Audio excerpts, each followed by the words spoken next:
Solve the inequality, write the solution set in interval notation, and graph it. Negative 0.04x is less than or equal to 0.12. Here we want to solve this inequality by dividing both sides by negative 0.04.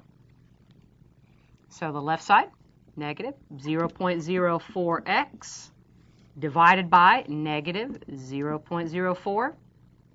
Now, when we divide both sides by a negative number, we've got to remember to change the direction of that inequality symbol. The right-hand side as well will be divided by negative 0.04. These values cancel on the left, leaving x, and x is greater than or equal to the quotient of 0.12, and negative 0.04 is a negative 3.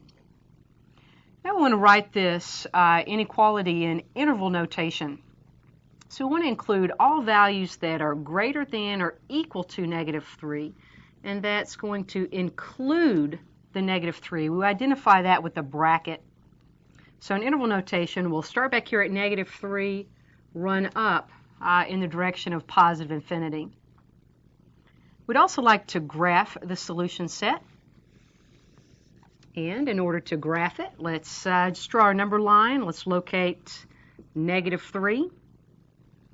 We want to use a bracket around negative 3, just like we did in our interval notation, and identify these numbers that are greater than negative 3 out in the direction of positive infinity.